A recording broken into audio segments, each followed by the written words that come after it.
موضوع الدرس إثبات التوحيد ورد اليهود والنصارى سورة المائدة تفسير ابن كثير. الحمد لله رب العالمين والصلاة والسلام على أشرف الأنبياء وسيد المرسلين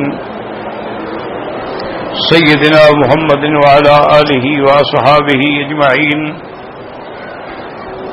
اللهم صل على سيدنا محمد وعلى آل سيدنا محمد كما صليت على إبراهيم وعلى آل إبراهيم في العالمين إنك حميد مجيد.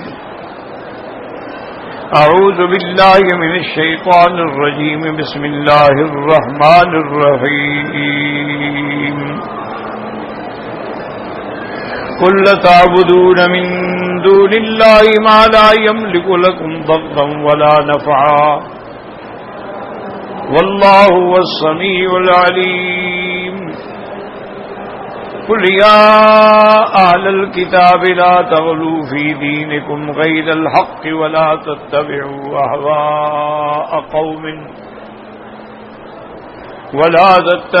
أهواء قوم قد ضلوا من قبل وضلوا كثيرا وضلوا عن سواء السبيل. قال المؤلف والمفسر رحمه الله تعالى: أدام النفع بعلومه وعلومكم في الدارين آمين. إذا أن قال يقول تعالى منكرا على من عبد غيره من الأصنام والأنداد والأوثان ومبينا له أنهما لا تستحق شيئا من الإلهية. فقال تعالى: قل أي يا محمد صلى الله عليه وسلم لهؤلاء العابدين غير الله من سائر فرق بني آدم. ودخل في ذلك النصارى وغيرهم: أتعبدون من دون الله ما لا يملك لكم ضرا ولا نفعا أي لا يقدر على دفع ضر عنكم ولا إيصال نفع إليكم وإن والله هو السميع العليم. اب مفسر رحمۃ اللہ علیہ فرماتے ہیں کہ اللہ تعالیٰ نے ان آیات میں ان کا انکار فرمایا، ان کا رد فرمایا جو اللہ کو چھوڑ کے اللہ کے سوا بتوں کی، انداد کی، اوثان کی، تو اصل میں کسی اللہ کے سوا کسی چیز کی بھی عبادت کی جائے وہ شرک ہے. ایک موٹی بات یاد رکھ لو بس، چاہے وہ بت ہوں، چاہے وہ کسی کا مجسمہ ہو، چاہے وہ اشخاص ہوں، وہ عباد صالحین ہیں، انبیاء ہیں، اولیاء، اللہ کے سوا کسی کی عبادت جو ہے وہ شرک ہے. ایک موٹی بات یاد ہے. اور عبادت کا معنی کیا ہوتا ہے کہ جیسے رکوع ہے، سجود ہے، منت ہے، نیاز ہے، نظر ہے، خیرات ہے، صدقہ ہے، اعتکاف ہے، سب عبادت ہے. تو جب اس کو کسی غیر اللہ کے لیے کرو گے تو اسی کا نام شرک ہے. بس ایک موٹی بات یاد رکھنا کہ سجدہ اللہ کا ہے. اللہ کو چھوڑ کے بتوں کو سجدہ کرے یا قبروں کو سجدہ کرے، سورج کو سجدہ کرے یا چاند کو سجدہ کرے، درختوں کو سجدہ کرے یا گنگا جمنا کو سجدہ کرے، بات ایک ہے، وہ سب من دون اللہ میں ہیں. اس لیے اللہ نے فرمایا وہ مبین اللہ، اور اللہ نے کھول کے بیان کر دیا کہ لا تستحق شیئا من الالہیت، یہ سب جو ہے ان میں کوئی بھی عبودیت اور الوہیت کے قابل نہیں ہے، نہ ان کا کوئی حق ہے. الہ صرف اللہ کی ذات ہے، معبود برحق صرف اللہ کی ذات ہے. اور اس لیے اللہ نے فرمایا کہ قل محبوب فرما دیں، خطاب حضور کو ہے، یعنی قل یا محمد صلی اللہ علیہ وسلم لہؤلاء العابدین غیر اللہ، یہ اللہ کو چھوڑ کے غیر اللہ کی عبادت کرنے والے جتنی بھی فرقے ہیں، جتنی بھی جماعتیں ہیں بنی آدم میں، تو ان میں نصرانی بھی داخل ہیں، یہودی بھی داخل ہیں۔ آپ ان کو فرمائیں کیا کہ اتعبدون من دون اللہ، اس کی عبادت کرتے ہو اللہ کو چھوڑ کر، ما لا یملک لکم ضرا ولا نفعا، ای لا یقدر علی دفع ضر عنکم ولا ایصال نفع الیکم، یہ نہ تو تمہیں کسی بلا سے بچا سکتے ہیں اور نہ تمہیں کوئی فائدہ پہنچا سکتے ہیں، نہ نفع نقصان کے دینے کے قابل ہیں، نہ لائق ہیں، بلکہ خود تیرے محتاج ہیں۔ اور یہ بھی ان کو سمجھا دے، واللہ السمیع العلیم، السمیع لاقوال عبادہ العلیم بکل شیء، سمیع سننے والا جو ہے وہ اللہ تعالی ہے جو اپنے بندوں کی ہر بات کو سنتے ہیں، العلیم بکل شیء، بندوں کی ہر بات کو جانتے ہیں۔ فلما عدلتم عنہ الی عبادت جماد لا یسمع ولا یبصر، اس خدا کو چھوڑ کے تم ان پتھروں کی پوجا کر رہے ہو جو نہ سنتے ہیں نہ دیکھتے ہیں، ولا یعلم شیئا ولا یملک ضرا ولا نفعا لغیرہ ولا لنفسہ، نہ سنتے ہیں نہ دیکھتے ہیں، ولا یعلم شیئا کچھ بھی نہیں جانتے، ولا یملک ضرا کسی کو نقصان بھی نہیں پہنچا سکتے، ولا نفعا لغیرہ کسی کو نفع بھی نہیں پہنچا سکتے، بلکہ یہ تو اپنی ذات کو بھی نفع نہیں پہنچا سکتے۔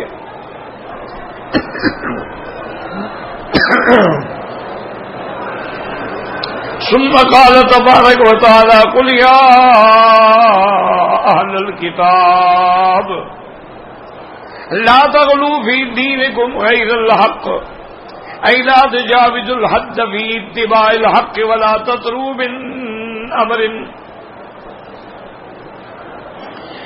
من امرتم بتعظیمہ فبالغوا فیہ حتی تخرجوہ عن حیز النبوۃ الی مقام الالوہیۃ کما صنعتم فی المسیح وہو نبی من الانبیاء فجعلتموہ الہا من دون اللہ وما ذاک الا لاقتدائکم بشیوخکم شیوخ الضلال الذین هم سلفکم ممن ضل قدیما واضلوا کثیرا وضلوا عن سواء السبیل، ای وخرجوا عن طریق الاستقامۃ والاعتدال الى طریق الغوایۃ والضلال۔ اللہ نے فرمایا کہ اہل کتاب لا تغلو، غلو نہ کرو، غلو کا کیا معنی ہوتا ہے؟ ای لا تجاوزوا الحد، حد سے نہ نکل جاؤ، فی اتباع الحق، حق کی اتباع کرنے میں کوئی افراط و تفریط نہ کرو، فلا تطروا من امرتم بتعظیمہ، اور جن کو اللہ نے عزت دی عظمت دی تمہیں بھی حکم دیا ان کی تعظیم کا، اس کے اندر بھی اتنا نہ بڑھاؤ کہ نبی کو خدا بنا دو، حتی تخرجوہ عن حیز النبوۃ الی مقام الالوہیۃ، کہ تم اس کو مقام نبوت سے مقام الوہیت میں پہنچا دیتے ہو کہ عیسیٰ علیہ السلام بھی خدا ہے، کما صنعتم فی المسیح وہو نبی من الانبیاء، جیسے کہ تم نے عقیدہ رکھا لقد کفر الذین قالوا ان اللہ هو المسیح ابن مریم، حالانکہ وہ تو نبی ہے انبیاء میں سے، میرا پیغمبر ہے، میرا نبی ہے، میرا عبد ہے، وہ کیسے خدا ہو گیا؟ اور وجہ کیا ہے؟ وما ذاک الا لاقتدائکم بشیوخکم، وجہ یہ ہے کہ تم نے اپنے مشائخ کی، اپنے ماں باپ کی اندھی تقلید کی ہے، اور وہ تمہارے مشائخ جو تھے، احبار جو تھے، وہ تو خود گمراہ تھے، الذین ہم سلفکم ممن ضل قدیما، جو تم سے پہلے گمراہ گزرے تم بھی ان کے راستے پہ چل پڑے ہو، یاد رکھو یہی تقلید شرک ہوتی ہے کہ آدمی اپنے مشرکین ماں باپ کی تقلید کرے، یہ شرک ہے. کافروں کی تقلید کرے، یہ شرک ہے. اللہ کے قانون کے مقابلے پر کسی غیر کی بات مانے، یہ شرک اور تقلید حرام ہے. انبیاء کی بات ماننا تو شرک نہیں ہوتا. اور اس کے بعد فرماتے ہیں وَضَلُّوا كَثِيرًا وَضَلُّوا عَنْ سَوَاءِ السَّبِيلِ، ان نے بہت لوگوں کو گمراہ کیا اور خود بھی صراط مستقیم سے دور جا پڑے. اَيْ وَخَرَجُوا عَنْ طَرِيقِ الِاسْتِقَامَةِ وَالْاعْتِدَالِ إِلَى طَرِيقِ الْغَوَايَةِ وَالضَّلَالِ، وہ اعتدال کے راستے سے نکل گئے، استقامت کے راستے سے نکل گئے، اعتدال کے راستے سے نکل گئے، گمراہی اور غوایا کے راستے پہ جا پڑے. وقال ابن ابی حاتم حدثنا ابی قال حدثنا احمد بن عبد الرحمن قال حدثنا عبد الله بن ابي جعفر عن ابي عن الربيع بن انس قال وقد كان قائم قام عليهم فاخذ بالكتاب والسنه زمانا فأتاه الشيطان فقال إنما تركت أصلا أو أمرا قد عمل قبلك فلا تهمد عليه ولكن ابتدأ أمرا من قبل نفسك فادعو إليه وأجبر الناس عليه ففعل ثم ادكر بعد فعله زمانا فأراد أن يتوب منه فخلع سلطانه وملكه وأراد أن يتعبد فلبث في عبادته أياما فأتى فقيل له لو أنك تبت من خطيئة عملتها فيما بينك وبين ربك عسى أن يصاب عليك ولكن ظل فلان وفلان وفلان في سبيلك حتى فارقوا الدنيا وهم على الضلالة فكيف لك بهداهم فلا توبة لك أبدا. ففيه سمعنا وفي أشباهه هذه الآية يا أهل الكتاب لا تغلوا في دينكم غير الحق ولا تتبعوا أهواء قوم قد ضلوا من قبل وأضلوا كثيرا وضلوا عن سواء السبيل. حضرت ابن ابی حاتم نے اس سند سے ایک واقعہ ذکر کیا ہے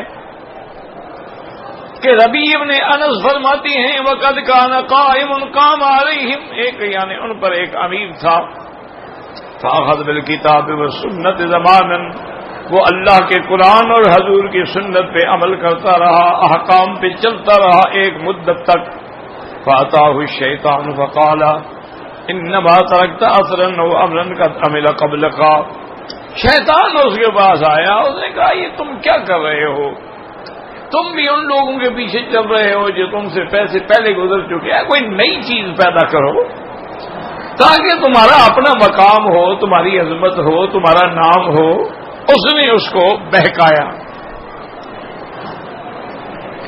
وہ بھی اس کے بہکاوے میں آ گیا. ففعل ذلك ثم ذكر بعد فعله زمان، پھر کافی عرصے کے بعد خیال آیا کہ یہ میں کیا کر رہا ہوں، میں نے کتاب و سنت بھی چھوڑا، میں نے ان کا طریقہ بھی چھوڑا اور لوگوں کو بھی اب میں گمراہ کر رہا ہوں. اب اس نے ارادہ کیا کہ بھئی میں توبہ کروں. فاراد ان یتوب منہ فخلع سلطانہ وملکہ، اب شیطان نے یہ کیا کہ جب دیکھا کہ یہ توبہ کرنا چاہتا ہے تو اس کی حکومت بھی چھین لی اور اس کا غلبہ جو تھا اور مال دولت سب چھین لیا. واراد ان یتعبد، اور اس نے کہا کیا ایسی شادی هذا مقام اللہ، لا حول ولا قوة الا بالله. دوبارہ آئے تو بند کر دو اس بس.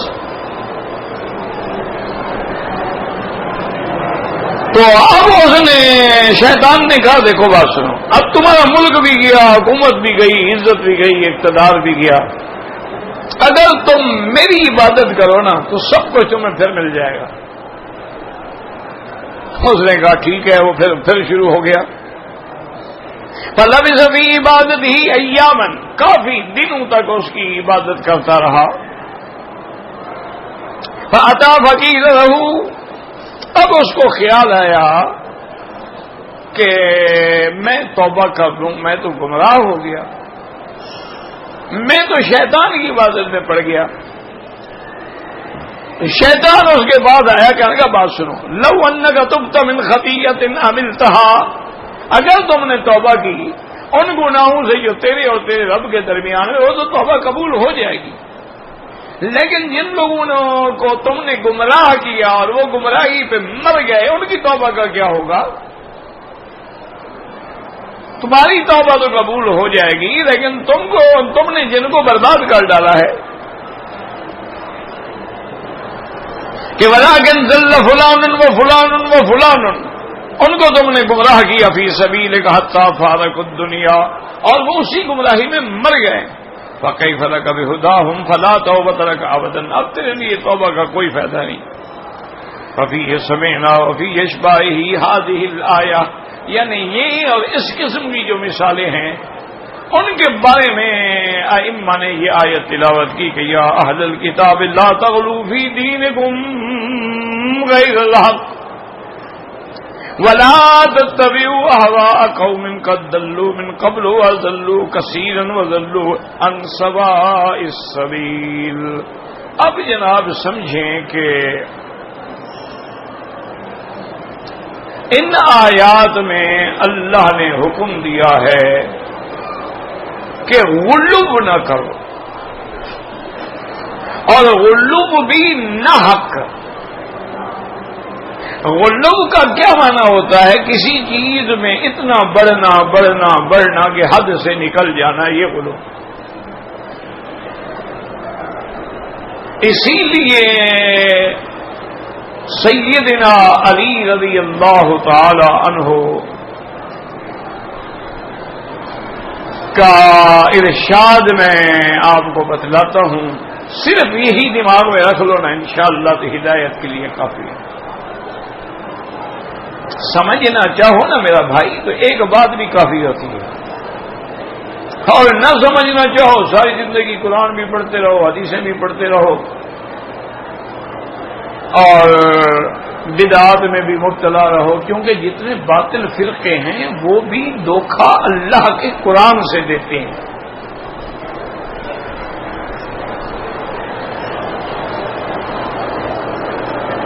جیسے کہ اب دیکھو کہ قادیانی ہے، وہ بھی قرآن کی آیت سے دھوکہ دیتا ہے کہ قد خلت من قبل الرسل، میرے محبوب آپ سے پہلے جتنے رسول ہیں مر گئے، مانا عیسیٰ علیہ السلام نہیں مر گئے، وہ آیت پڑھتا ہے۔ اسی طرح جو اہل بدعت ہیں وہ بھی قرآن پڑھتے ہیں کہ جی اللہ نے ہمیں حکم دیا ہے کہ یا ایھا الذین آمنوا صلوا علیہ وسلموا تسلیما، ایمان والو حضور پہ صلاۃ و سلام بھیجو۔ تو اگر اذان سے پہلے ہم بھیجیں یا بعد میں بھیجیں یا نماز کے بعد بھیجیں یا جمعہ کے بعد بھیجیں یا کھڑے ہو کے بھیجیں یا بیٹھ کے بھیجیں، اللہ کا حکم ہے صلاۃ و سلام بھیجو بس۔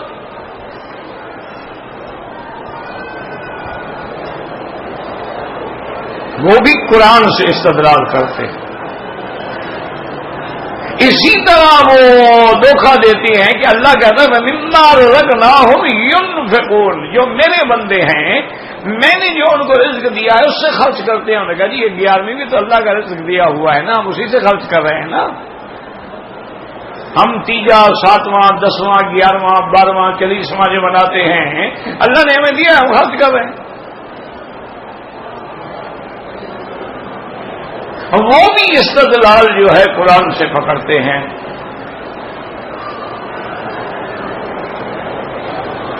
اسی طرح حدیث میں آتا ہے کہ صلو کما رأیتمونی اصلی، اس طرح نماز پڑھو جیسے میں نماز پڑھتا ہوں۔ انہوں نے کہا جیسے حضور پڑھتے ہیں ٹھیک ہے، پھر مرد عورت کی نماز کا کیا فرق ہے؟ اسی طرح پڑھو جیسے حضور پڑھتے ہیں۔ تو حضور تو امام بھی بنتے ہیں، پھر عورت کو بھی امام بنائیں۔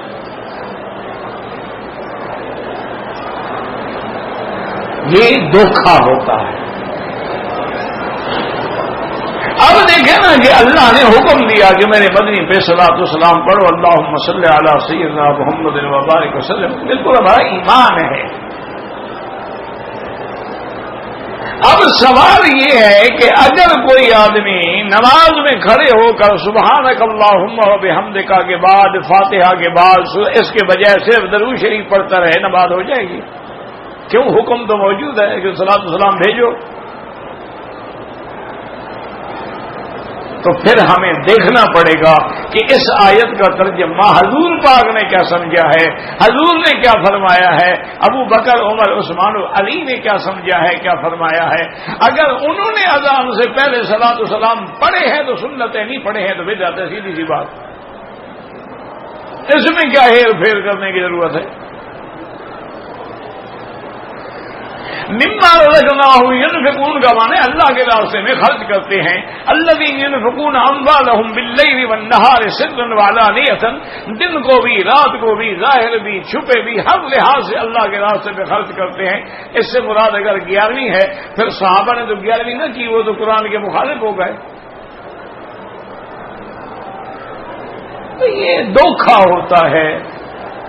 اور قد خلط کا معنی ہر جگہ یہ تھوڑا ہوتا ہے کہ مر گئے۔ اذا خلوا الى شیاطینہم، جب یہ منافق اپنے شیطانوں کے پاس آتے ہیں، علیحدہ ہوتے ہیں تو کہتے ہیں ہم تو تمہارے ساتھ ہیں، مسلمانوں سے تو ہم مذاق کر رہے ہیں۔ تو خلا کا معنی ہر جگہ یہ تو نہیں ہوتا کہ مر گئے، یعنی آپ سے پہلے گزر گئے۔ اس میں اگر کسی کا استثناء ہے کہ اللہ نے اس کو زندہ رکھا ہے تو اس آیت کے خلاف نہیں ہے۔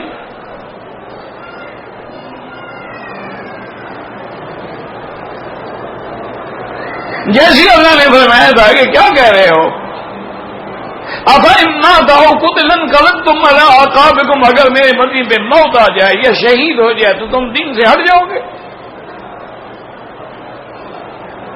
تو بات کو سمجھا کریں۔ یہی مصیبت ہے کہ آج باطل جو ہے وہ بھی قرآن کی آیت پڑھ کے حدیث مصطفیٰ پڑھ کے دھوکہ دیتا ہے اور لوگوں کو لڑاتا ہے۔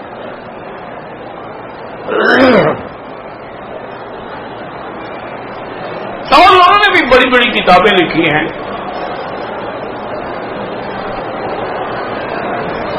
تو اب سنیں کہ حضرت علی رضی اللہ تعالی عنہ نے جو فرمایا، اللہ کی کروڑوں رحمتیں ہوں سیدنا علی پہ، اولاد علی پہ، اہل بیت علی پہ رضی اللہ عنہم۔ انہوں نے فرمایا کہ سیہلک فیہ فئتان، یاد رکھ لو انشاءاللہ بڑی گمراہیوں سے بچ جاؤ گے۔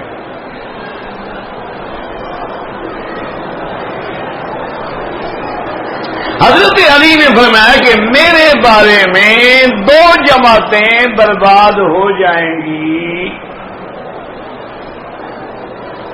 سیہلک کو ہلاک ہو جائیں گی، میرے بارے میں 2 جماعتیں ہلاک ہو جائیں گی۔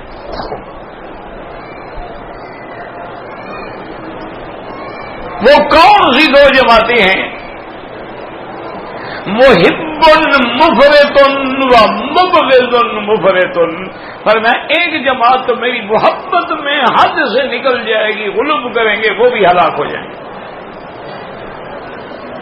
کہ میری محبت میں مجھے بجائے حضرت علی کے، بجائے خلیفہ رابع کے مجھے افضل خلیفہ مانیں گے، وصی و رسول اللہ مانیں گے، حتیٰ کہ مجھے خدا مانیں گے۔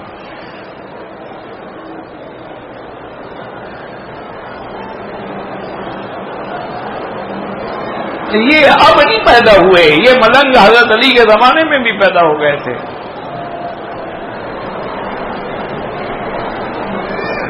حضرت توسری رحمت اللہ علیہ اب تو فوت ہو گئے، بہت بڑے عالم تھے اہل سنت کے اور بہت بڑے مناظر تھے اہل سنت کے۔ وہ ہمیشہ کبھی کبھی دوستوں میں بیٹھے ہوتے نا تو کہا کرتے تھے کہ مولوی مکی صاحب ہوگا عجیب تماشا کہ ابو بکر عمر عثمان کے ساتھ نماز پڑھنے والے، عبادت کرنے والے، اللہ کا ذکر کرنے والے، عابدین، زاہدین، قانتین، صدیقین، شہداء، ان کا مجمع ہوگا اور حضرت علی کے ساتھ یہ ننگ دھڑنگ بلنگ کھڑے ہوں گے، ہے تو کمال کی بات ہے۔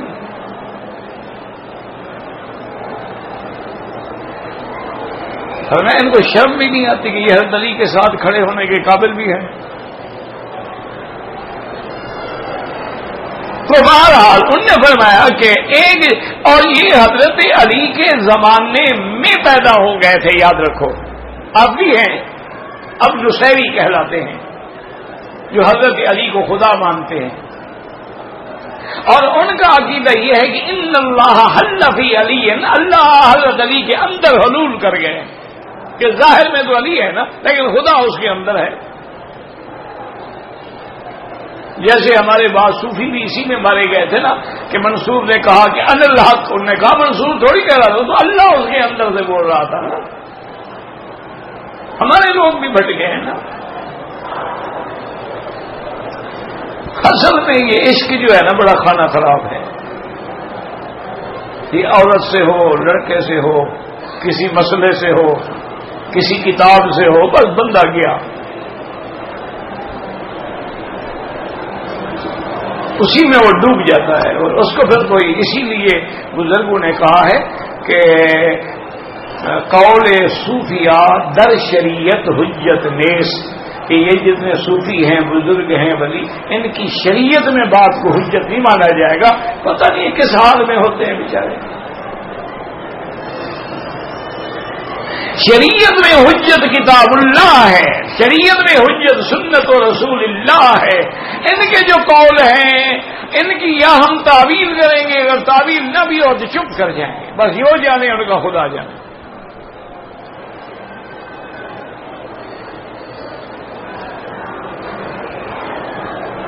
ان کا کوئی پتہ نہیں ہوتا.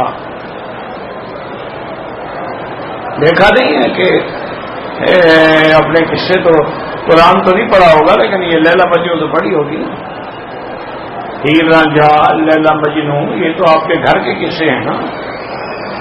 مجھے یاد ہے، بہت پرانی بات ہے، میں بچہ تھا اس وقت، جنگ سیال میں ایک جلسہ تھا تو میں تقریر کر رہا تھا، تو کوئی بات اللہ جانے میں نے کی ہوگی، بچپن جو ہوا تو ایک آدمی کھڑا ہوا اور کہنے لگا مولوی صاحب مئی ہیر دی کرامت دیکھنی ہوگے تے ہن بھی وہ قبر دی چھت کوئی نہیں، بارش آوے تے اندر نہیں وہندی، تسی وہ کرامت ہی نہیں منتے. میں کہ ایڈی عذاب والی عورت ہے کہ اللہ کی رحمت بھی نہیں پڑتی اس میں. کیا بارش تو اللہ کی رحمت ہوتی ہے جس پر وہ بھی نہ پہنچے. اللہ نے اس قابل بھی نہیں سمجھا اس کو جو اپنے گھر بار کو چھوڑ کے غیر کے ساتھ نکل جائے. میں نے کہا ان سے پوچھو نا جن کی لڑکی تھی، تم تو عشق مشوقی کی قصے کرتے ہو. میں کہا اتنے تمہیں عقیدت ہے نا، اب جو تمہاری لڑکی پیدا اس کا نام بھی ہیر رکھ لینا. خدا کے بندو کیا قصے کہاں. لیکن مانا یہ ہے کہ جھوٹے عشق میں آ کر بھی وہ یہ کر گزرتے ہیں، تو جو لوگ اللہ اللہ کے رسول کے عشق میں آ جاتے ہیں ان سے بھی ایسی باتیں ہو جاتی ہیں. بات سمجھو. او فلاں بزرگ نے یہ لکھ دی، اور یار پتہ نہیں اس وقت اس بزرگ بیچارے کا کیا حال ہوگا. وہ کسی استغراق میں بیٹھے ہوں گے، کسی کیفیت میں بیٹھے ہوں گے، ان کو پتہ ہی نہیں ہوگا تم نے کیا پوچھا ہے، انہوں نے کیا جواب دیا ہے. تو اس لیے بزرگوں کا حکم ہے کہ ان کی بات شریعت میں حجت نہیں ہوتی. دوسرا ان کی باتوں پہ اعتراض بھی نہ کیا کرو، بس چھوڑ دو، اللہ جانے یہ جانے.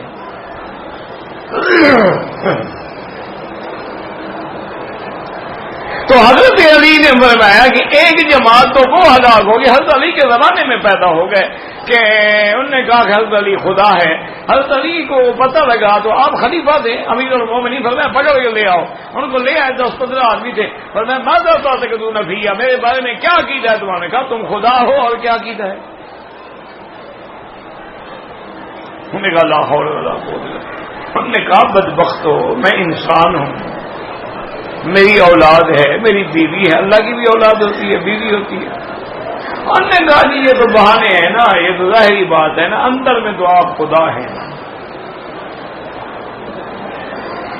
حضرت علی نے حکم دیا کہ ان کو جیل میں ڈال دو.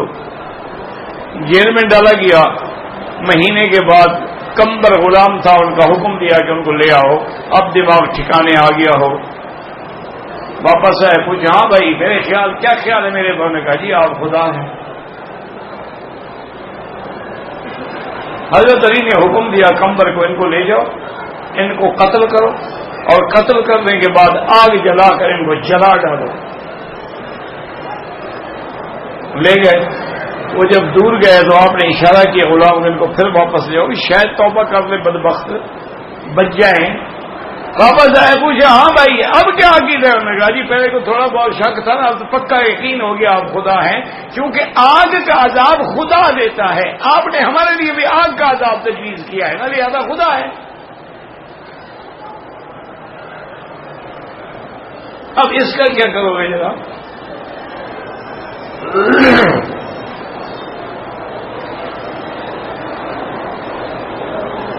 وہ ایک پیر صاحب تھے ہمارے علاقے میں، تو زمیندار تعلقات تو ہوتے ہیں نا دنیا میں، تو ویسے میرا وہ بڑا احترام کرتے تھے، عزت کرتے تھے. تو ان کی گاڑی میں ہم سفر کر رہے تھے، تو راستے میں مغرب کی نماز کا وقت ہونے والا، ان کا ڈرائیور جو تھا میرے خیال میں فوت ہو گیا یا زندہ ہے، وہ بڑا پکا نمازی تھا. پیر صاحب نہیں پڑھتے تھے، وہ تو پیر ہے نا. تو ہاں عبداللہ اس کا نام تھا. میں نے کہا اس کو عبداللہ یہ نماز مغرب کا وقت ہونے والا ہے، تو آگے گاڑی کسی ایسی جگہ روکنا جہاں روڈ پر جماعت ہو، مسجد ہو، تاکہ ہم جماعت سے نماز پڑھیں. اس نے کہا حضرت فکر نہ کریں، میں نے دماغ میں رکھا ہوا ہے، آپ کو پتا ہے میں بھی نماز پڑھتا ہوں. گاڑی روک دی، وہ بھی اترا، میں بھی پیر صاحب تو بیٹھے ہیں نا گاڑی میں. ہم نے جا کے نماز پڑھی. مجھے بڑی خوشی ہوئی کہ چلو پیر صاحب تو جیسا ہے ڈرائیور تو نمازی ہے نا. میں نے اس سے کہا کہ یار پیر صاحب نماز کیوں نہیں پڑھتے؟ نے کہا یار مکی صاحب کمال کرتے ہو، پیر صحیح تو پتہ نہیں بغداد گئے ہوں گے نماز پڑھنے یا کربلا گئے ہوں گے. میں نے کہا اچھا ماشاء اللہ، مجھے پتہ نہیں تھا کہ تم بھی مشرک ہو. میں نے کہا اچھا ایسا کرو مہربانی مجھے تو گاڑی سے اتار دو. کہتا جی کیسے ہو سکتا ہے؟ ہم نے کہا یار تم مشرکوں کے ساتھ میری موت آئی. کہتا جی نہیں. میں نے کہا نہیں، میں اب تمہاری گاڑی میں کبھی نہیں بیٹھتا. پیر صاحب کو اس نے کہا کہ مکی رتن ہے وہ، خیر حالانکہ ان کی سفید داڑھی تھی اور بڑے خوبصورت آدمی تھا، وہ خود اتر کے آ گیا کہ مکی صاحب آپ بیٹھے، میری غلطی ہے، میں توبہ کرتا ہوں. اس نے جو کہا ہے جھوٹ بولتا ہے. روٹی میں یہاں کھاتا ہوں، نماز بغداد پڑھتا ہوں. جھوٹے عقیدے ہم نے بنا رکھے ہیں. روکتے ہم اس لیے نہیں ہیں کہ ہماری دکان بھی تو ان لوگوں کی وجہ سے چل رہی ہے نا. اگر ہم ان کو حق بات سمجھا دیں پھر کون ہمارے پاؤں پہ سجدہ کرے گا؟ میں نے کہا حضرت یہ تو خیر کوئی جواب نہیں ہے. چلو وہ کہنے کے بعد آپ معاف کر دیں، آپ چلیں میرے ساتھ گاڑی. میں نے کہا میں چلتا ہوں. آپ نے توبہ کر دی؟ میں نے کہا چلو پہلے نماز تو پڑھ لو، پہلی توبہ کا اثر تو دیکھوں. پڑھ لی، بیچارے نے مجبور ہو گئے.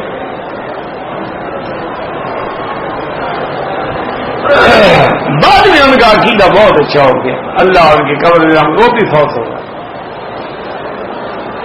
تو بہرحال میرے کہنے کا مقصد یہ تھا کہ آپ نے فرمایا کہ ایک جماعت برباد ہوگی جو میری محبت میں بڑھ جائیں گے، خدا بنا ڈالیں گے، وہ بھی گئے.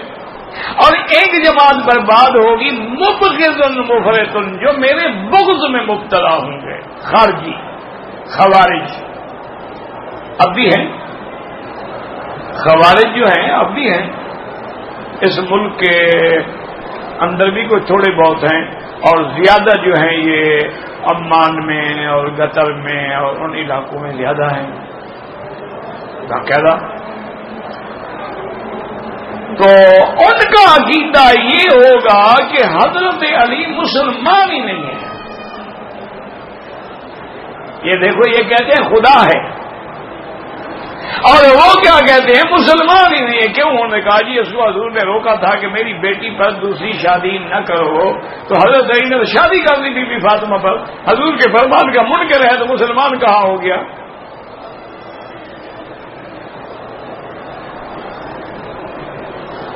بس کس سے ہیں؟ اب بھی ہیں خوارج، اور بہت بڑی جماعت ہے. یعنی حضرت علی کے زمانے میں بھی خوارج تھے، اور حضرت علی کی ان کے ساتھ جنگیں بھی ہوئی ہیں، لڑائیاں بھی ہوئی ہیں، ہزاروں قتل ہو گئے.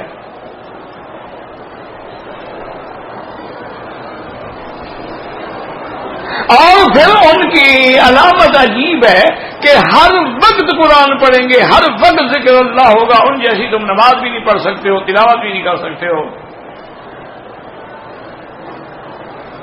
اور ان کا عقیدہ یہ ہے کہ الحکم الا للہ، حکم اللہ کا ہوتا ہے، بندہ حکم نہیں بن سکتا. حضرت علی نے کیسے حکم مان لیا تھا، لہذا قرآن کا منکر ہے. تو اسی طرح یاد رکھو، تو ہمیشہ دو جماعتیں گمراہ ہوتی ہیں، یا پیر کو خدا بنا دیا وہ بھی گمراہ ہو گئے، اور انبیاء کی شان میں توہین کر دی وہ بھی گمراہ ہو.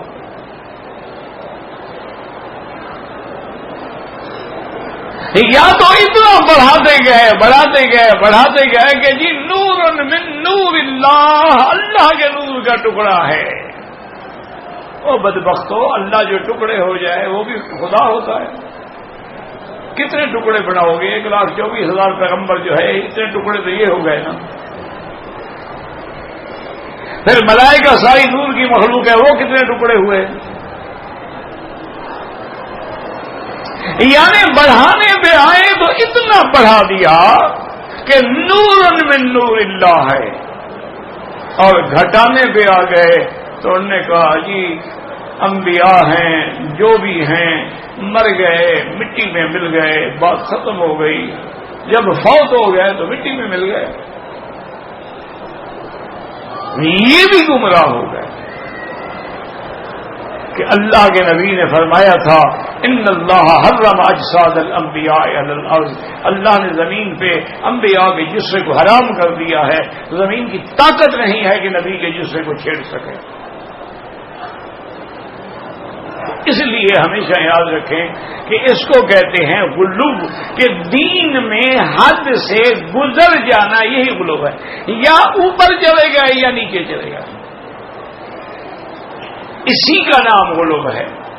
بعض لوگوں نے مثلا ائمہ اربعہ جو ہیں، امام ابو حنیفہ ہیں، امام شافعی ہیں، امام مالک ہیں، امام احمد ابن حنبل ہیں، اللہ کی کروڑوں رحمتیں ہوں، ان کی تقلید میں اتنے جامد ہو گئے. انہوں نے کہا جی امام صاحب نے یہ کہا ہے. اللہ کے بندے حدیث مبارک انہوں نے کہا بھائی امام صاحب ہمارے نے یہ کہا ہے. الٹے لٹک جاؤ، نہیں مانیں گے، وہی بات بنے گی جی ہمارے امام نے، ہمارے مولوی نے، ہمارے پیر نے کہی ہے. ابھی کتنے لوگ ہیں ساری نماز کھڑی ہو کے پڑھیں گے، پھر 2 رکعت بیٹھ کے پڑھیں گے. پھر کیوں؟ اب معذور ہو گئے ہو تم کیا؟ بس ان کو بزرگوں نے یہی سکھایا. اللہ کے بندے حضور پاک بیٹھ کے پڑھتے تھے لمبا بادونا رسول اللہ. جب حضور کا بدن مبارک بھاری ہو گیا، کھڑا ہونا مشکل ہوتا تھا، تو پھر آپ بیٹھ جاتے، اور وہ بھی تہجد میں، نفلی عبادت میں، گھر میں.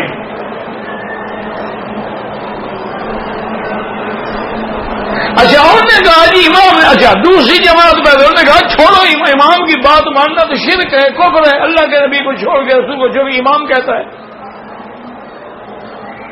دونوں نے اعتدال چھوڑ دیا. اعتدال کیا تھا کہ اصل قرآن و سنت ہے. ان کے سمجھانے والے کون ہیں؟ صحابہ ہیں، ان کے بعد تابعین ہیں، ان کے بعد مجتہدین محدثین فقہا ہیں. ہماری کیا طاقت ہے کہ ہم ایک دین کے مسئلے کو سمجھ سکیں؟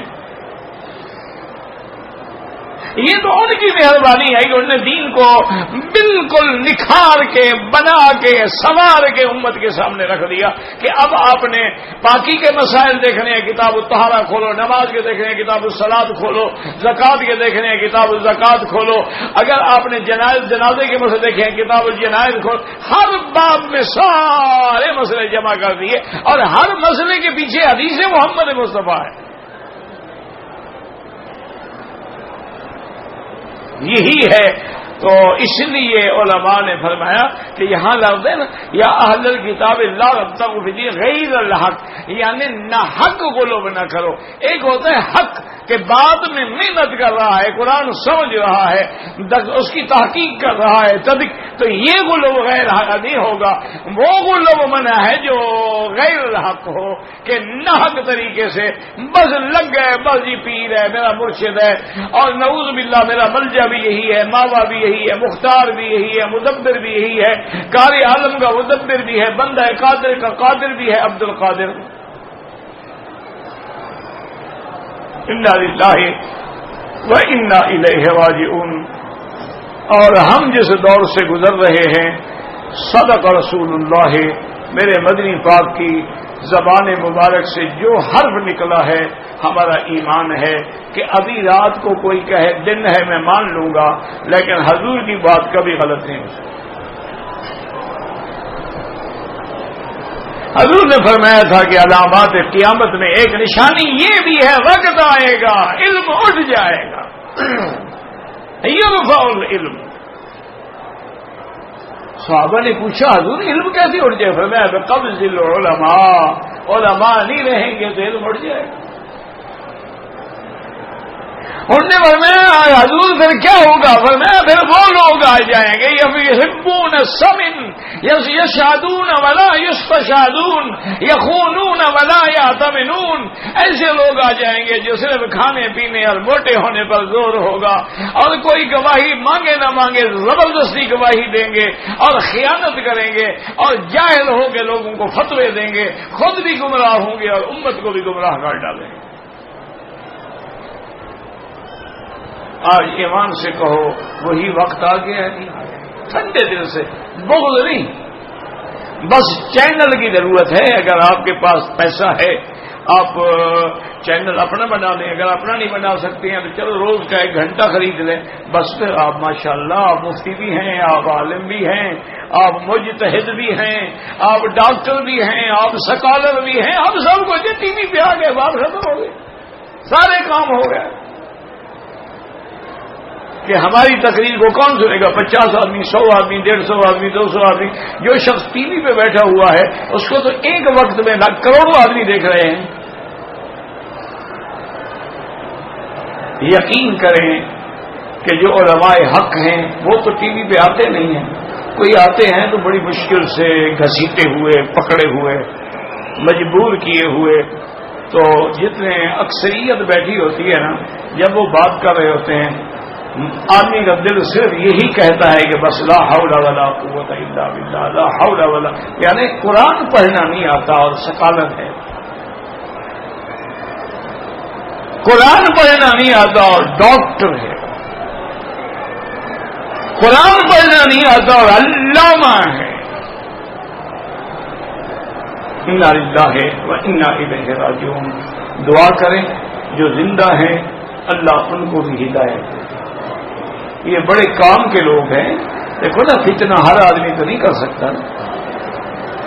دیکھو نا اب کتنا کروڑوں شیطان ہیں، ابلیس تو ایک ہے. ہر آدمی تو ابلیس نہیں بن سکتا نا.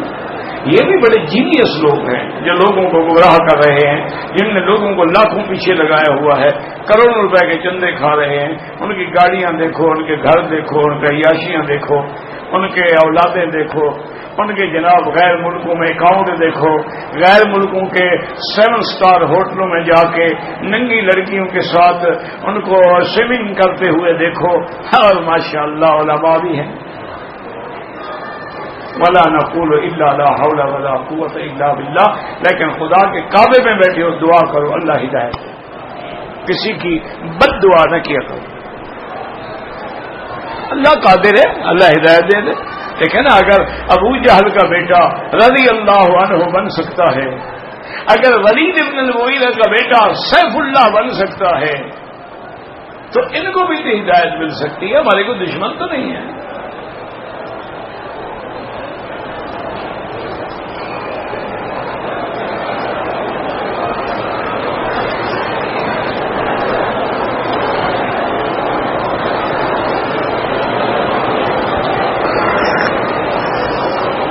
کہتے جی کہ دعا کریں کہ اللہ مجھے درس میں تحقیق و تعریف کے کاموں میں ہمت دے، شروع کرتا ہوں چھوٹ جاتا ہے۔ میرے بھائی لگے رہو، ہمارے ذمے ہے لگے رہنا، باقی اللہ پاک قبول فرماتے ہیں جب ہم نہ چھوڑیں گے۔ تھوڑا کرو لیکن ہمیشہ کرو، اس لیے حضور نے فرمایا کہ اللہ کو وہ عمل بڑا محبوب ہے جو تھوڑا ہو لیکن ہو ہمیشہ۔ یہ نہیں ہے کہ ایک رات کھڑے ہو کے 100 رکعتیں پڑھ لو اور پھر کبھی پڑھو ہی نہ، 2 رکعت پڑھو، ہمیشہ پڑھو۔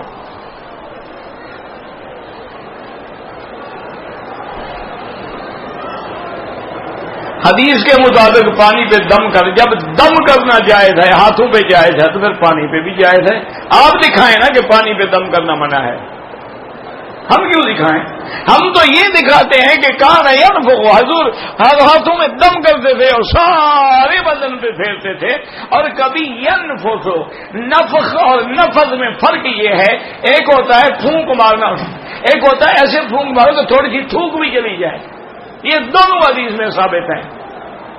تم ثابت کرو کہ پانی میں پڑنا منع ہے، تمہارا دعویٰ ہے، ہمارا دعویٰ تو نہیں ہے۔ ہمارے پاس حدیث رسول کہ ہاتھوں پہ جائز ہے، بیمار پہ جائز ہے، ہاتھ رکھ کے کرنا جائز ہے، تو پھر پانی پہ بھی جائز ہے۔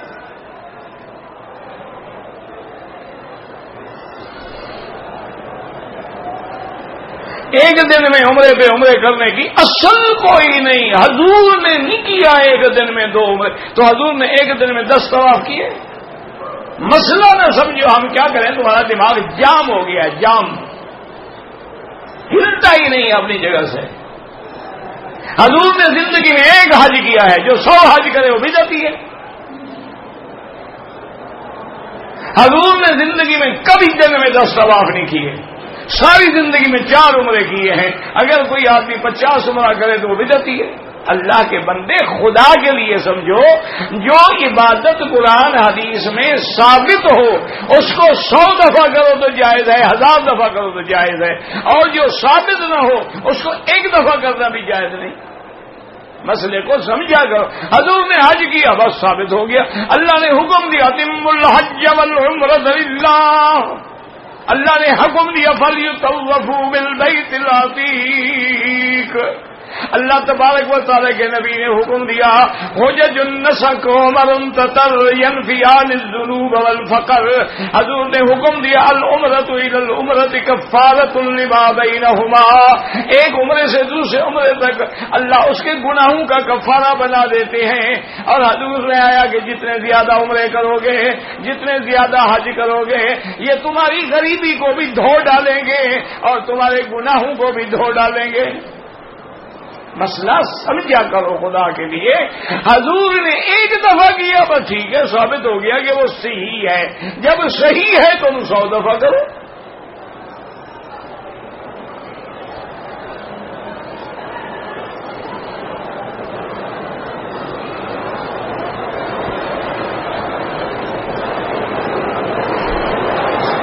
طواف کی 2 رکعت جو ہیں افضل یہی ہے کہ عصر کے بعد نہ پڑھیں، مغرب کے بعد پڑھیں، لیکن اگر کوئی مجبوری ہے جانا ہے تو بعض ائمہ کرام مکے کے اندر حرم میں مکروہ وقت میں پڑھنے کی اجازت دیتے ہیں۔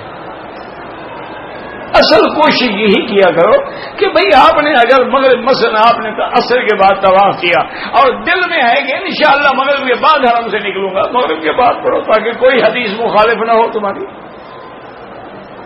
اور اگر مجبوری ہے، قافلہ کھڑا ہوا ہے تو پڑھ لو، کون سا کہ کفر اسلام کی جنگ ہے۔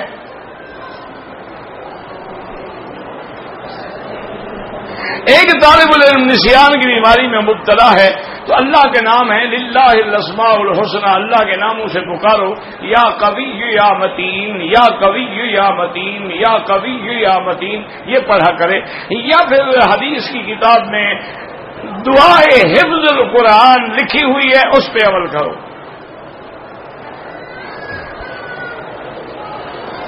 دعا وسیلے سے کرنا منع ہے، سیدھی ادعونی استجب لکم اجیب الدعوت الداعی اذا دعان۔ سارا قرآن دیکھو، ربنا آتنا، ربنا ظلمنا، ربنا لا تؤاخذنا، ربنا هب لنا، کسی میں واسطہ نہیں آیا۔ اصل پتہ یہ واسطہ کیوں لینا چاہتے ہیں؟ یہ محبت نہیں ہے، یہ شارٹ کٹ ڈھونڈ رہے ہیں کہ ہم کام کوئی نہ کریں، وسیلے سے چھوڑ جائیں گے، تو پیران پیر آئیں گے، ان کی کشتی چلے گی، ہم کشتی میں بیٹھ جائیں گے، وہ لے جائیں گے، پتہ نہیں کہاں لے جائیں گے، اللہ اعلم۔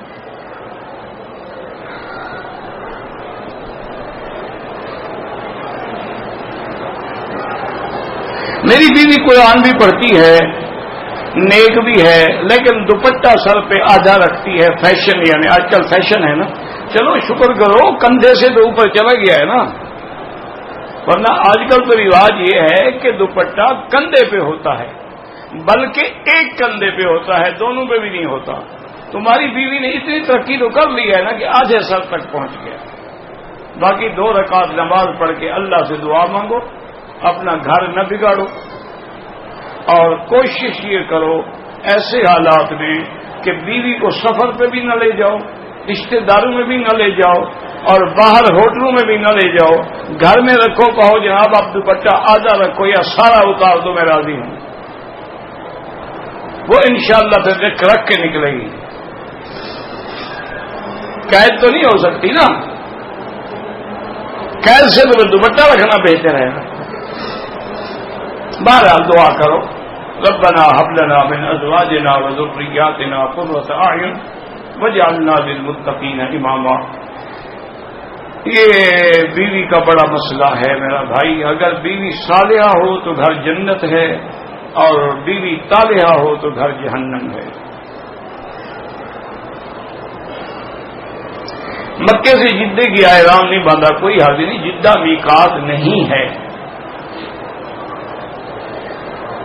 میری دوسری شادی کی تمنا ہے، تو میرے والدین بھی راضی ہیں، لیکن بیوی نہیں مانتی، بیوی پاگل ہے کہ مانے۔ میرا بھائی ایک بات یاد رکھو، میں ہمیشہ دوستوں کو کہتا ہوں، میری بات مانتا کوئی نہیں، میں کیا کروں؟ میں کہتا ہوں ایک تو جو دوسری پہلی بیوی سے شادی کی اجازت لے یا مولوی مکی سے مسئلہ پوچھے، وہ کبھی شادی نہیں کرے گا۔ لکھ لو ڈائری پہ، جس نے کرنی ہے وہ مجھ سے پوچھتا ہے، اللہ اکبر السلام علیکم توکلنا علی اللہ، 1 سال کے بعد بچہ لے کے چلا جائے گھر، جناب یہ بھی آپ کا بیٹا ہے، پوچھنے کی کیا ضرورت ہے؟ پاگل ہے، بیوی اجازت دے گی؟ اسلام میں بیوی کی اجازت ضروری نہیں ہے، شرط یہ ہے کہ تم عدل کر سکو۔ اگر 2 بیویاں کرنے کے بعد عدل نہ کر سکے تو دنیا بھی برباد، آخرت بھی برباد، حشر بھی برباد۔ حضور کے روضے پہ سلام پڑھیں، بالکل پڑھیں، السلام علیکہ ایھا النبی ورحمۃ اللہ وبرکاتہ، الصلاۃ والسلام علیک یا رسول اللہ، الصلاۃ والسلام علیک یا حبیب اللہ۔ بہرحال جو آپ روضے پہ صلاۃ والسلام پڑھیں گے تو حضور سنتے ہیں، اور دور سے پڑھیں گے تو حضور کو پہنچایا جاتا ہے۔ اچھا مجھے آج تک یہ مسئلہ سمجھ نہیں آیا، میں اصل میں تو بات یہ ہے کہ ایک تو میں طالب علم ہوں، تو سب بیوقوف آدمی ہوں، تو پڑھا لکھا عالم مولوی تو ہوں نہیں۔ یہ جو کہتے ہیں نا کہ حضور نہیں سنتے، روضے پر سلام پڑھو تب بھی نہیں سنتے، وہ اس بات کے قائل ہیں کہ حضور کو پہنچایا جاتا ہے۔ پہنچایا مردے کو جاتا ہے، جب پہنچانا مان لیا تو زندہ تو مان لیا۔ آپ نے کبھی کسی کو کہا ہے کہ جناب میرا دادا مر گیا ہے، میرے سلام پہنچا دینا؟ زندہ کوئی کہو گے یار میرا دوست ہے، دور ہے، میرے سلام پہنچا دینا۔ بس پتہ نہیں کیوں لڑ رہے ہیں بلا وجہ، اللہ ہدایت ہے۔ ایک آدمی نے عمرہ کیا، عمرے کے بعد ٹانگ ٹوٹ گئی، پھر اسال نے نیت کی کہ میں مدینہ جاتا ہوں، واپسی پہ عمرہ نہیں کروں گا، وہ معذور ہے، اس کی ٹانگ ٹوٹ گئی، مدینے سے عمرہ نہیں کیا، کوئی حرج نہیں۔ سنت اور حدیث میں بڑا فرق ہے، حدیث تو بیان جواز کے لیے بھی ہوتی ہے، سنت وہ ہوتی ہے جس پہ حضور کا ہمیشہ عمل ہو۔ اب حضور نے کھڑے ہو کر پیشاب کیا، یہ حدیث تو ہے۔ حضور نے وضو کے بعد اپنی بیوی کو بوسہ دیا، یہ حدیث تو ہے، لیکن سنت تو نہیں ہے نا کہ ہر وضو کے بعد پہلے ہم بیوی کو بوسہ دینے جائیں۔ کچھ سمجھا کرو۔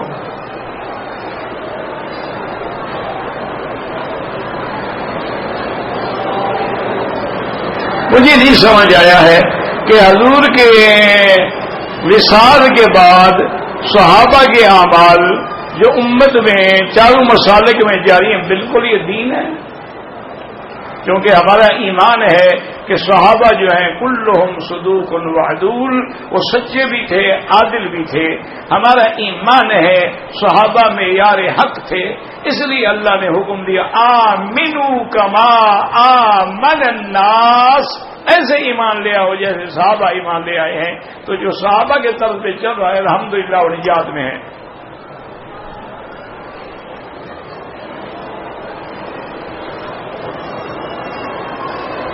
سنت کا معنی وہ عمل جو حضور نے کیا اور ہمیشہ کیا. جیسے میں نے عرض کیا نا کہ بیٹھ کے کھڑے ہو کے پیشاب کیا یہ حدیث ہے، سنت نہیں ہے. ہمیشہ بیٹھ کے پیشاب کیا تو بیٹھ کے پیشاب کرنا سنت ہے. عمل صحابہ میں بھی ہمیشہ جاری رہا ہے. حضور نے 11 شادیاں نہیں کی، نکاح کی ہے 11. شادیاں صرف 9 تھیں. صحیح بخاری میں متے کی حدیث ہے لیکن وہ منسوخ ہو گئی. اس میں تو شراب پینے کی حدیث بھی ہے، پھر شراب پیو گے؟ جب اللہ نے منع کر دیا شراب حرام ہو گیا. جب متا حضور نے فرما دیا لا متعہ بعد الاسلام حرام ہو گیا. قرآن نے بھی کہہ دیا کہ مومن کی صفت یہ ہے والذین هم لفروجهم حافظون، جو اپنی شرم گاہوں کی حفاظت کرتے ہیں، الا علی ازواجہم، یا بیوی او ما ملکت ایمانہم، یا ان کے لیے جو اللہ نے جہاد میں لونڈی حلال کی ہے. فمن ابتغى وراء ذلک، اس کے علاوہ جو بھی ہے وہ حرام ہے. تو وہ تو وہ نہ لونڈی ہے نہ وہ نک بیوی ہے.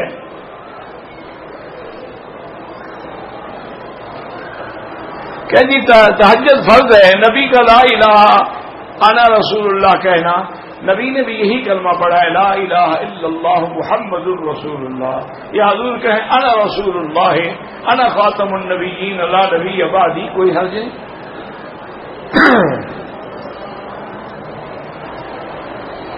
کہتے جی کہ سری اور جہری نمازاں حضور کے زمانے میں سری پڑھی جاتی تھی. 2 اذانیں جو ہیں، دوسری اذان حضرت عثمان کے وقت میں ہوئی اور حضرت عثمان خلیفہ راشد ہیں اور حضور کا حکم ہے کہ میری سنت اور میرے خلفائے راشدین کی سنت، جو خلیفہ راشد کی سنت کا منکر ہے وہ محمد مصطفیٰ کی سنت کا منکر ہے. تم اس عثمان کو اور صحابہ کو بدعتی سمجھتے ہو؟ توبہ کرو کہیں اللہ کی طرف سے کوئی ایسی پکڑ نہ آ جائے. الصلاۃ خیر من النوم صحابہ میں آ گیا، اجماع ہو گیا، بات ختم ہو گئی. جس بات میں صحابہ کا اجماع ہو جائے وہ سنت ہے. خیر القرون قرنی، اس سے مراد حضور کا زمانہ ہے، تابعین اور تبع تابعین کا زمانہ ہے. حضرت علی شامل، حضرت علی کیوں شامل نہیں؟ وہ تو صحابی ہیں، خدا کے بندے. خدا کا خوف کرو، پتہ نہیں کس نے تمہیں مدرے سمجھائے ہیں. وہ تو خیر القرون میں آ گئے.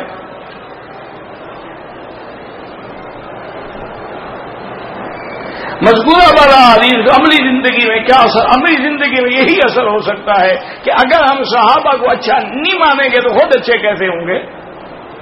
لن يصلح آخر هذه الامة الا كما صلح به اولها. ہماری اصلاح نہیں ہو سکتی جب تک اس طریقے پہ نہ چلیں جس پہ صحابہ چلے ہیں.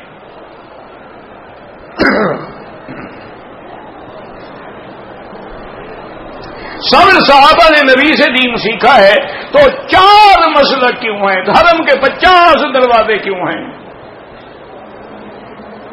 جس دروازے سے بھی داخل ہوں تو کعبے میں ہی جا رہے ہو نا. یہ 4 کوئی دین تو نہیں ہے، راستے ہیں اللہ کے دین کے لیے. وہ ایسے ہیں جیسے چھوٹی سڑکیں ہوں. محمد مصطفیٰ کا دین جو ہے وہ جنرل سڑک ہے.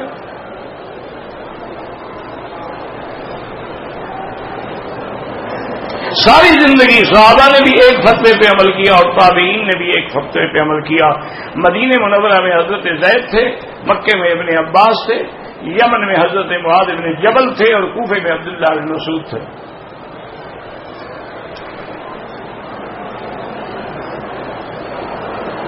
میں پاکستان گیا، ایک آدمی نے 10,000 روپے دیے کہ مکے میں جا کے خیرات کر دینا. تو اس نے کہا مکے میں تو آپ کو مکے میں ہی خیرات کرنی ہوگی، کسی اور جگہ خیرات نہیں کر سکتے ہو، وہ آپ کے پاس امانت ہے، آپ پابند ہیں.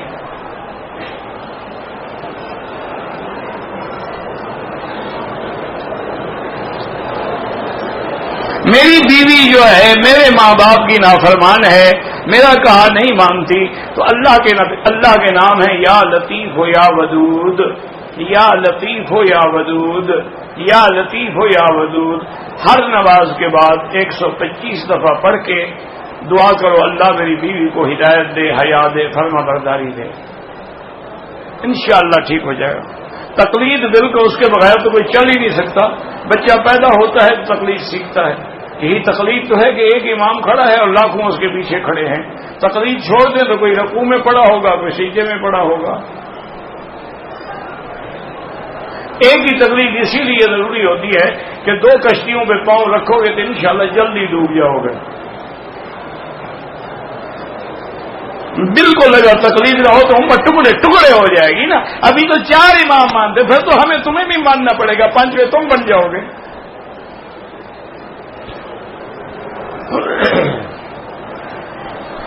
میں علاج کے لیے جدے کے بھی جدے سے احرام باندھنا ضروری نہیں ہے۔ وہ میقات طائف میقات ہے، رابق میقات ہے، مدینہ منورہ میقات ہے، یلملم میقات ہے، جدہ میقات نہیں، وہ ہل ہے۔